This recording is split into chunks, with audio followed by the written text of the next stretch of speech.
저희가 계속해서 마가복음을 통하여서 예수님이 누구신지 함께 살펴보고 있습니다. 마가복음은 예수 그리스도의 복음의 시작이라 그렇게 선포하며 기록하고 있습니다. 굉장히 스피디하게 예수님의 사역을 기록해 가는 중에 오늘 1장 마지막까지 우리가 왔습니다. 마가복음의 첫 번째 장의 마지막 에피소드가 나병 환자를 고치시는 이야기를 기록하고 있습니다. 마가는 예수님께서 단지 질병을 치유하시는 치유자로 우리에게 보여주시고 계시지는 않습니다. 예수님은 그런 능력을 가지고 계시지만 단순히 육체의 질병만을 치료하시는 분이 아니라 그것보다 더 큰 의미를 가지고 계신 분이심을 육체의 질병을 치유하는 이 과정을 통하여서 그 설명하는 내용을 통하여서 예수님이 가르치시는 복음의 내용을 통하여서 우리에게 보여주고 있습니다. 예수 그리스도께서 이 땅에 오신 이유는 자기 목숨을 많은 사람의 대속물로 내어주기 위해서 오셨다, 그렇게 말씀하시고 육체의 질병을 치유하는 그것도 예수님께서 자기 목숨을 많은 사람의 대속물로 내어주는 하나의 방법이심을 우리에게 분명하게 보여주고자 합니다.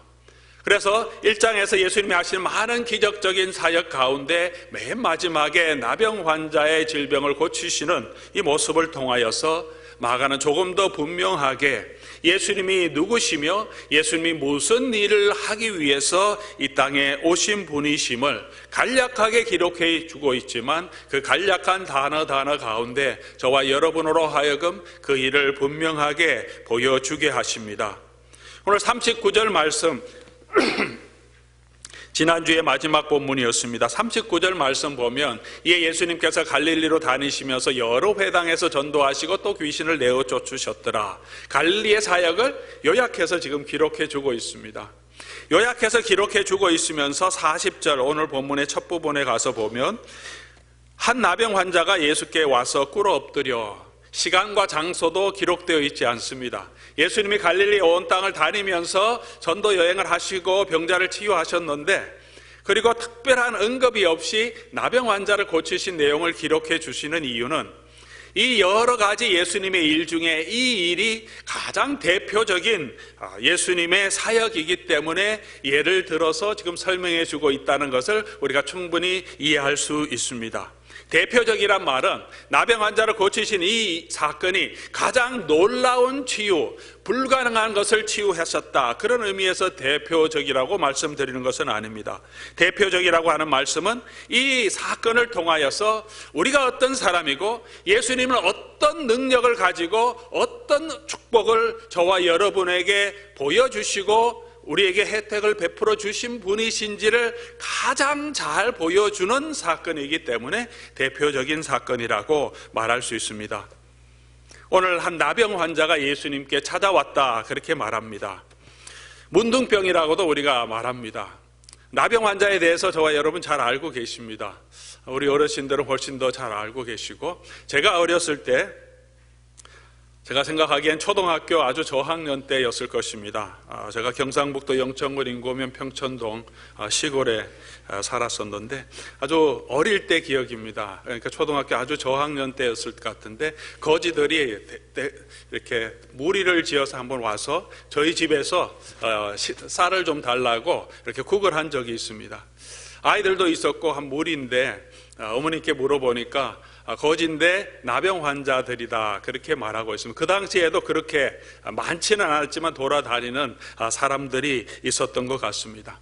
조금 더 최근에는 제가 인도에 있을 때 나병 환자들과 직접적인 접촉은 아니지만 나병 환자들 주변에 많이 있는 것을 보게 되었습니다. 특별히 아내가 사역했던 그 학교는 나병 환자의 부모들의 자녀들, 그들이 나병 환자는 있지는 않지만 나환자촌에 살 때 여러 가지 사회적으로 또 교육적으로 기회가 많이 없기 때문에 그 아이들을 보내서 받아서 이제 기독교 학교를 만들어서 기숙하면서 그 아이들을 신앙으로 교육하고 학문으로 교육하는 그런 Children's Home이라는 단체가 있었습니다. 거기서 사역했는데 한 번은 이 아이들을 입학 사정할 때 부모들이 이제 데리고 오는데 전국에서 부모들이 데려오는데 꼭 부모가 나 환자여야 받아줍니다. 아무나 받아줄 수는 없기 때문에 돈을 다 대서 아이들 다 교육시켜주고 먹을 것을 주기 때문에, 그래서 그 사정할 때 부모님 직접 와야 되고 자기 신분 다 병의 증명을 다 보여줘야 됩니다. 입학 사정할 때 한번 오라 그래서 제가 한번 내려가서 본 적이 있습니다. 수백 명의 부모님들 혼자 오신 것이 아니라 때로는 할아버지 할머니도 오시고 가족들이 함께 자녀를 데리고 이렇게 오셨습니다. 학교 마당에 다 있으면서 한 분 한 분 이제 다큐멘터리를 다 확인하면서 입학 사정하는 그런 모습을 보면서 가까이에서 최근에도 나병 환자들을 보았습니다. 손이 없는 분도 계시고 또 얼굴에도 여러 가지 나병의 흔적들이 있는 분들을 보게 됐습니다. 나병은 요즘은 한센병이라고 부르기도 합니다.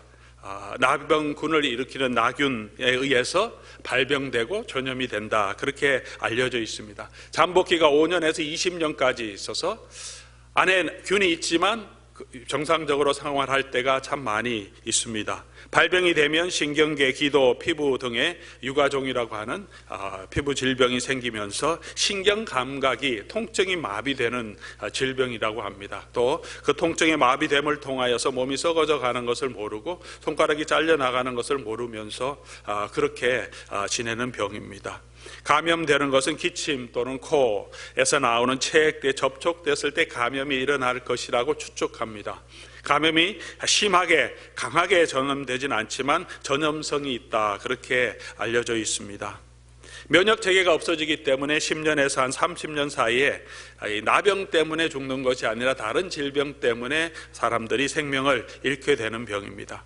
레위기 13장에서 다양한 나병에 대해서 피부 질환에 대해서 기록해 주고 있고, 이렇게 진단받은 사람은 부정하게 됐다, 그렇게 판단합니다. 다른 질병들은 발병하면 부모님들과 주변 사람들의 더 따뜻한 관심을 받게 됩니다. 아프기 때문에 더 잘해주고 돌봐주는데, 나병의 어려운 것은 발병하면 모든 가족들로부터 사회로부터 격리돼서 집 밖으로 쫓겨나가야 한다는 것입니다. 누구도 그들과 접촉하기를 원치 않는다는 것입니다.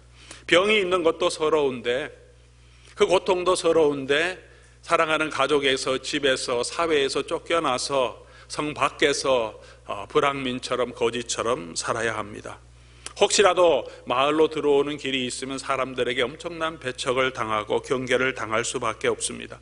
유대 문서에 이런 이야기들이 있습니다. 랍비들이 나병 환자를 어떻게 대했는지 서로 자랑하는 내용입니다. 한 사람이 나병 환자가 지나가는 길에서는 그 길에서 산 계란은 내가 절대로 사지 않는다, 이렇게 말하자 다른 랍비는 나는 나병 환자가 들어오는 걸 보고 내가 돌을 던져서 쫓아버렸다, 그렇게 서로 이야기하는 모습이 있을 정도로 동네 어린 아이들이 아니라, 동네에 있는 불황자들이 아니라 랍비가 그렇게 나병 환자들을 적대시하고 쫓아버리는 부정한 사람이라고 여기는 것을 당연하게 그리고 자랑스럽게 얘기할 정도로 그런 사회적인 신분과 지위를 가지고 있었습니다. 무엇보다도 나병의 가장 큰 고통은 하나님의 저주를 받았다는 인식입니다. 레위기 13장 45절 46절에 나병 환자로 판병된 사람들은 이렇게 하라고 성경은 기록하고 있습니다. 나병 환자는 옷을 찢고 머리를 풀며 윗입술을 가리고 외치기를 부정하다 부정하다 할 것이요, unclean, 부정하다 자기가 스스로 소리 지르고 옷을 찢고 머리를 풀어야 합니다. 옷을 찢고 머리를 품는 이 행동은 어떤 행동입니까? 죄를 지은 사람이 하나님 앞에 나는 죄인이라는 것을 고백하는 모습입니다. 단순히 육체의 질병이 아니라 하나님의 저주 아래에 있는 자인 것을 선포하며 그렇게 소리 지르면서 마을에서 쫓겨나야 합니다. 그리고 혼자 있어야 하고 진영 밖에서 살아야 한다, 그렇게 선포하고 있습니다. 누구와도 어울릴 수 없습니다. 아마 어울릴 수 있다면 같은 나병을 가지고 있는 사람들과만 어울릴 수 있습니다. 성 밖에 있는 목자들도, 성 밖에 있는 불황자들도 가까이 하기 싫어하는, 이 사회에서 가장 밑바닥에 있고 또 가장 저주받은 사람으로, 요세푸스는 예수님 당시의 유대 역사가인 요세푸스는 이 나병 환자들을 향하여 말하기를 죽은 사람과 같다, 그렇게 표현하고 있습니다. 아니, 죽은 사람보다 어쩌면 더 비참한 상황에서 살고 있는 인생에서 가장 비참한 사람, 그런 사람들이 나병 환자일 것입니다. 아이러니한 것은 그런 고통과 저주 가운데 있음에도 불구하고 나병을 가진 사람들은 그 병에 인한 고통을 전혀 느끼지 못한다는 것입니다. 자기 몸이 썩어져 가도, 몸이 잘라져 가도, 내장이 다 균으로 감염되더라도 자기는 고통을 느끼지 못하는 질병이 나병입니다. 나병은 병을 치유하였다 이렇게 표현하지 않고 부정하여졌다고 말하고 있고, 병이 나으면 깨끗해졌다 그렇게 말하면서 나병 자체가 하나의 저주처럼 부정한 것으로 더 먼저 인식되는 질병이었습니다. 이 나병을 보면 우리의 죄와 얼마나 유사한지 우리에게 보여주고 있습니다. 죄 아래에 있는 사람의 모습이 나병을 갖고 있는 사람의 모습과 너무나 유사하게 기록하고 있습니다. 그래서 하나님의 말씀은 나병을 부정한 것으로, 죄 가운데 있는 것으로, 저주 아래에 있는 인생의 모습의 한 단면인 것처럼 우리에게 보여주시는 이유가 있지 않을까 생각합니다.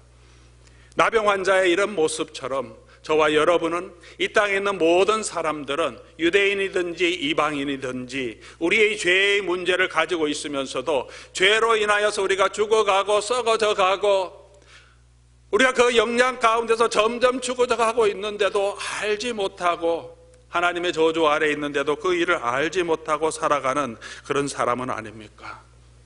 오늘 이 나병 환자가 예수 그리스도를 찾아왔다 그렇게 말하고 있습니다. 간단하게 왔다고 표현한 것이지만 엄청난 충격적인 행동입니다. 당시 문화와 상황을 안다면 있을 수 없는 일입니다. 나병 환자가 예수님께로 달려왔기 때문에 많은 사람들이, 예수님의 주변에 있는 사람들이 지금 놀라고 당황하고 욕하고 비난하는 엄청난 사건이 생겼을 것입니다. 엄청 무례한 행동이며 경우가 없는 행동이고 율법을 거스리는 행동이었습니다. 그런데 그만큼 간절하게 나병 환자는 예수님을 바라보고 달려옵니다. 그가 와서 꿇어 엎드려 간구하여 이르되, 성경은 이렇게 기록하고 있습니다. 단순히 꿇어 엎드린 것만이 아니라 간구합니다. 무릎을 꿇은 것만이 아니라 머리를 땅에 대고 완전히 주님 앞에 엎드립니다. 예수님의 소문을 듣고, 예수님이 치유하실 수 있다는 그 소문을 듣고, 병자도 치유하고 귀신도 치유하신다는, 쫓아내신다는 소문을 듣고 예수님께 가면 나의 이 비참한 상황이 해결될 수 있겠다는 그런 소망을 가지고 무리함을 무릅쓰고 달려옵니다. 예수 밖에는 소망이 없었기 때문입니다. 이 세상에 그 어떤 것도 이 나병 환자에게는 소망이 될 수가 없었습니다.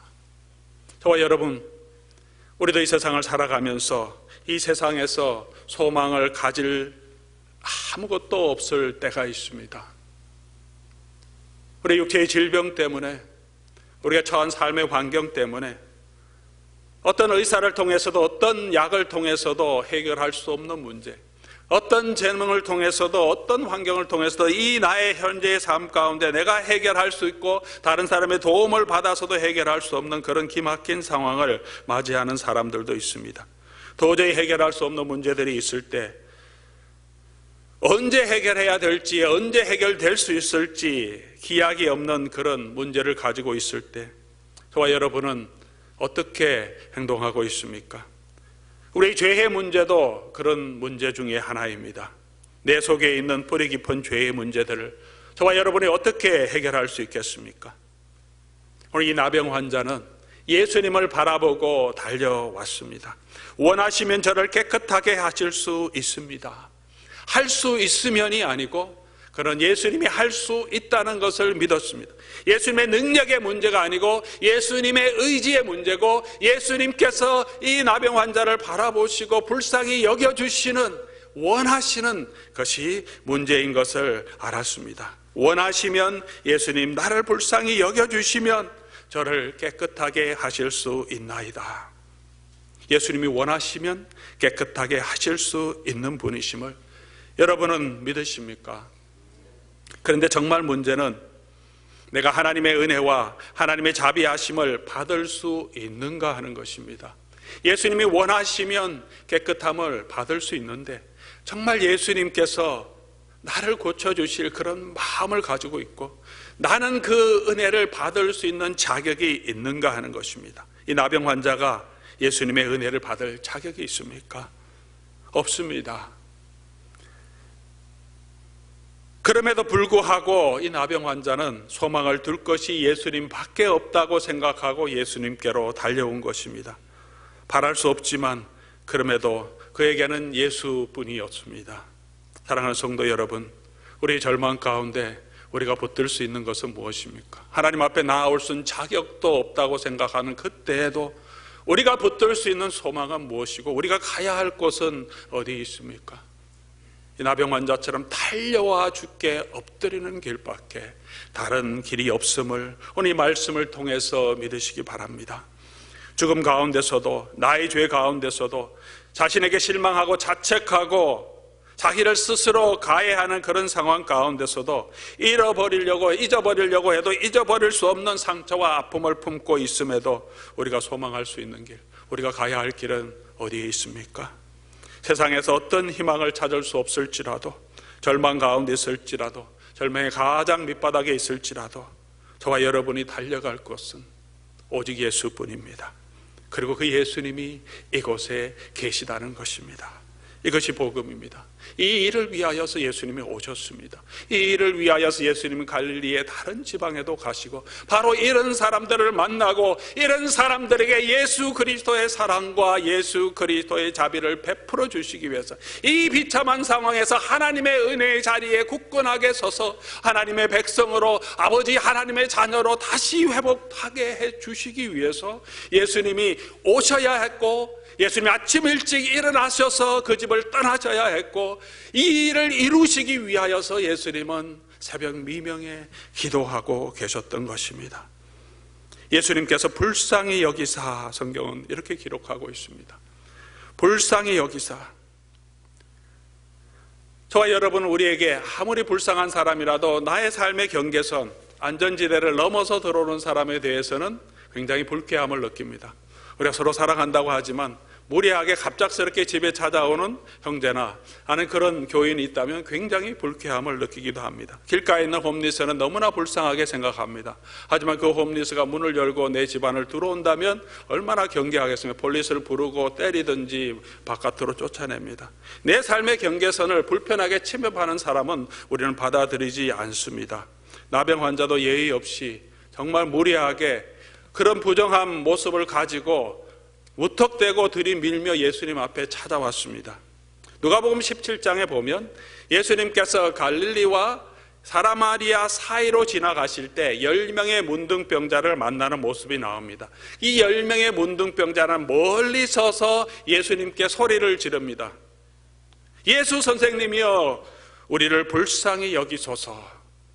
염치가 있는, 예의가 있는 나병 환자였습니다. 가까이 갈 수 없었기 때문에 자기 신분을 알고 멀리 서서 예수님께 부릅니다. 그러나 예수님께서 그를 불러주십니다. 그런데 이 사람은 무턱대고 밀고 들어왔습니다. 예수님 앞으로 왔습니다. 그런데 예수님께서 그를 불쌍히 여겨주십니다.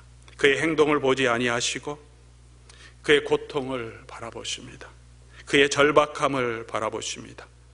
그가 얼마나 아프고 얼마나 괴롭고 얼마나 힘들었으면 이렇게 찾아올까, 이렇게 엎드려서 간구할까.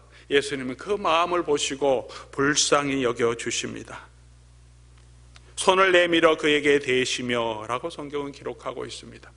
이 나병 환자의 행동도 놀라운 파격적인 행동인데 이 예수님의 행동은 그것보다 더 놀라운 행동이었습니다. 이 나병 환자에게 손을 대시며 라고 말합니다. 예수님의 자비의 손, 은혜의 손, 사랑의 손길로 그를 만져주십니다. 예수님께서 그 손을 대시면서 그 질병을 치유해 주신 것은 아닙니다. 예수님께서 말씀으로 이 나병을 치유하셨습니다. 내가 원하노니 깨끗함을 받으라. 예수님의 말씀이 능력이 되십니다. 그런데 예수님께서 왜 손을 그에게 대십니까? 부정하게 되는에도 불구하고, 전염이 될 수 있음에도 불구하고 왜 예수님께서 손을 그 사람에게 대십니까? 이 부정한 사람에게, 누구도 접촉하기를 꺼려하는 이 사람에게 예수님은 손을 대십니다. 그와 동일하게 되신 것입니다. 고난의 자리에, 절망의 자리에, 고통의 자리에 있는 이 나병 환자들과 이 나병 환자와 같은 위치에 예수님은 서기를 원하십니다. 그 부정함을 대신 예수님께서 짊어지셨기 때문입니다. 부정한 것을 대신 담당하고 예수님께서 당신이 그 고통과 그 저주를 대신 담당하시고 이 사람을 깨끗하게 해 주시기 위해서, 예수님은 그것을 보여주시기 위해서 이 사람에게 손을 대십니다. 그 사람의 상황이 너무나 불쌍하고 그런 상황으로 만든 죄와 악한 영들의 세력과 육신의 질병과 죽음의 권세와 이 사람이 가지고 있는 그 고난의 모든 짐을 대신 짊어지시기 위함입니다. 예수님이 그런 사랑과 자비의 마음을 가지고 계십니다. 대자재비한 그런 부처님 같은 그런 마음만이 아닙니다. 그런 덕으로 사람을 구원하는 것이 아니고 실제적으로 그가 가지고 있는 고통과 그가 가지고 있는 질병과 그가 가지고 있는 저주와 그가 가지고 있는 모든 고통을 대신 담당해 주심으로 이 죄 가운데 있는 이런 형편없는 상황 가운데 있는 사람들이 다시 한번 하나님의 은혜의 자리로 올라올 수 있도록 대신해서 자기를 내어주시는 분이심을 저와 여러분에게 보여주시기 위해서 예수님은 그에게 손을 대십니다. 지난 월요일 우리 매일 성경 본문 말씀입니다. 성전 앞에 엎드려 통곡하며 이스라엘의 죄를 가지고 통곡하는 에스라에게 스가냐가 일어나서 말합니다. 에스라서 10장 2절 말씀이죠. 이스라엘에게 아직도 소망이 있으니, 이스라엘에게 아직도 소망이 있으니, 절망할 수 없는 상황, 절망할 수밖에 없는 상황이지만 이스라엘에게 아직도 소망이 있다. 스가냐는 이렇게 말하며 에스라를 격려합니다. 저와 여러분에게도 아직도 소망이 있습니다. 나병 환자와 같은 상황에 있을지라도 저와 여러분에게는 소망이 있습니다. 우리의 소망이 무엇입니까? 예수뿐입니다. 우리를 회복시켜 주시고 용서해 주시고 다시 한번 하나님의 사랑스러운 자녀로 굳건하게 신실하게 하나님의 언약 안에 세워주시는 예수 그리스도가 계십니다. 고난 가운데 있지만, 육체의 질병 가운데 있지만 낙심하지 않을 수 있는 것은 바로 우리를 대신하여서 불쌍히 여기시고 우리의 자리를 대신 그 자리에 서주신 예수 그리스도의 은혜가 있기 때문입니다. 죽음이 우리에게 올지라도 저와 여러분에게는 소망이 있습니다. 고린도서 4장 17절은 이렇게 말합니다. 지극히 큰 영광에 중한 것에 대한 소망을 말합니다. 지극히 큰 영광에 중한 것이 있기 때문에 현재의 고난을 내가 이길 수 있다고 말합니다. 고린도서 5장 2절에는 그 처소를 덧입기를 간절히 사모한다, 그렇게 말하고 있습니다. 현재의 고난은 장차 올 영광과 좋게 비교할 수 없다고 로마서 8장은 우리에게 말해주고 있습니다. 현재의 영광만 붙들면 낙심할 수밖에 없습니다. 예수님을 욕할 수밖에 없습니다. 십자가에 달려서 죽어가는 강도처럼 말입니다. 예수님을 부인하고 저주하고 도망치는 제자들처럼 말입니다. 그러나 그리스도 안에 있는 이 소망, 예수 그리스도의 사랑과 예수 그리스도의 능력을 붙들 때 저와 여러분에게 소망이 있습니다. 우리를 불쌍히 여겨주시는 문둥병자와 나병 환자와 같은 상황에 있지만 우리를 불쌍히 여기시고 우리의 손을 대어주시고 우리를 깨끗하게 치유하시는 그 예수 그리스도의 은혜의 손 안에 저와 여러분의 소망이 있습니다. 예수님께서 아무에게도 말하지 말고 제자장에게 내 몸을 보일 것을 말씀하십니다. 끝까지 이 나병 환자가 회복될 수 있도록 도와주십니다. 치유만 하시고 그냥 보내시는 것이 아니라 치유를 얻고 이제 사회적으로도 의식적으로 종교적으로도 사회의 완전한 구성원으로 설 수 있도록 제사장의 몸을 보이고 확실하게 증거를 가지고 사회로 돌아갈 수 있도록, 부모에게 가정으로 돌아갈 수 있도록 예수님이 깨끗하게 끝까지 이 사람을 챙기시고 돌보아 주십니다. 예수님은 그런 분이십니다. 우리가 구원을 얻었다고 그냥 버려두지 아니하시고 계속해서 저와 여러분과 함께 하시면서 우리가 마지막 하나님의 나라에 들어갈 때까지 우리를 지키시며 인도하시는 예수 그리스도이십니다. 그런데 예수님의 경고를 듣지 않고 예수님이 하신 일을 마구 말해버립니다. 그러나 그 사람이 나가서 이 일을 많이 전파하여 널리 퍼지게 하니, 그러므로 예수께서 다시는 드러나게 동네에 들어가지 못하시고 오직 바깥 한적한 곳에 계셨으나 사방에서 사람들이 그에게 나아오더라. 이 사람이 말을 해버립니다. 예수님은 아무에게도 말하지 말고 제사장에게 보이고 가족들에게 돌아가도록 말했습니다. 그런데 그 예수님의 배려와 예수님의 사랑을 기억하지 못하고 가서 다 말해버립니다. 물론 예수님을 해하려고 한 것은 아닐 것입니다. 그럼에도 불구하고 자기가 고침받은 그것에 빠져서 예수님을 전혀 생각하지 않습니다. 예수님이 나를 만져주시고 나를 고쳐주셨다고 얘기할 때 예수님께서 굉장히 생활에 지장이 있고 부정한 것으로 여겨지기 때문에 동네 안으로 들어올 수 없는 이 상황을 전혀 개의치 않습니다. 구원을 얻었기 때문에, 나는 이제 치유함을 받았기 때문에 내가 이렇게 치유받았다고 자신만 생각합니다. 자기 구원 얻은 그것에, 자기 치유한 그것에 빠져서 생활하고 있습니다. 오늘 이 모습도 저와 여러분의 모습은 아닙니까? 우리의 문제가 있을 때 예수님 살려주십시오 하고 예수님만 소망입니다 하고 달려와서 예수님 앞에 엎드리는데, 그 문제가 해결되고 나면 그 해결되었다고 그것에 빠져서 예수님은 안중에도 없고 예수님의 말씀은 안중에도 없고 그냥 내 기쁨에, 내 감정에 빠져서 살아가고 있지는 않습니까? 치유함을 받았다고, 은혜를 받았다고 여전히 우리만 생각하고 살아가고 있는 사람은 아닙니까? 그런데 예수님께서는 이마저도 기꺼이 담당하십니다. 그런 부족함마저도 기꺼이 담당하십니다. 그리고 예수님께서 바깥에 계십니다. 원래는 이 나병 환자가 바깥에 있었습니다. 성 안에 들어오지 못하게 되었습니다. 이제 예수님의 치유하심으로, 예수님의 그의 고통과 저주를 대신 담당해 주심으로 이제 이 사람은 마을 안으로 들어갈 수 있게 되었습니다. 그러나 예수님은 마을 안으로 들어가지 못하고 예수님이 이제 마을 바깥에 한적한 곳에 계실 수밖에 없습니다. 위치의 전환이 일어났습니다. 예수님이 계셨던 자리와 나병 환자가 있었던 자리가 바뀌어졌습니다. 예수님이 대신 이 사람의 고통과 저주를 짊어지시고 바깥 한적한 곳, 거친 광야에 서 계신 모습을 우리에게 보여줍니다.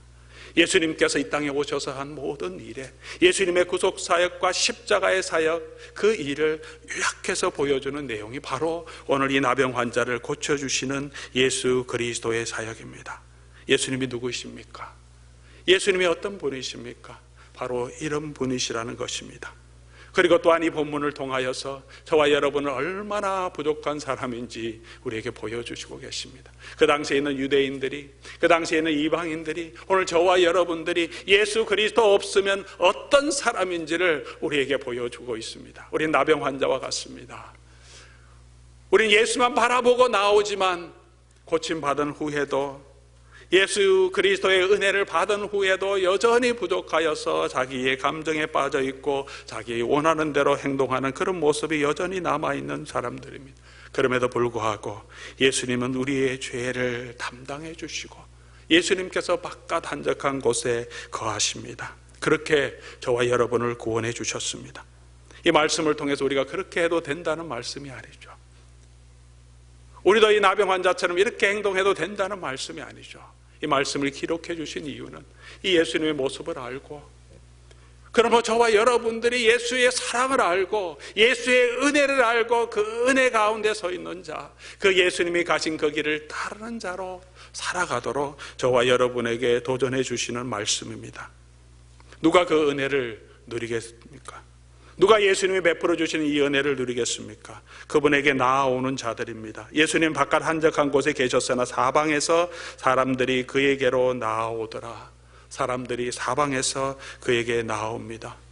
나병 환자는 집으로 가버렸지만 예수님께 나오는 자들이 있습니다.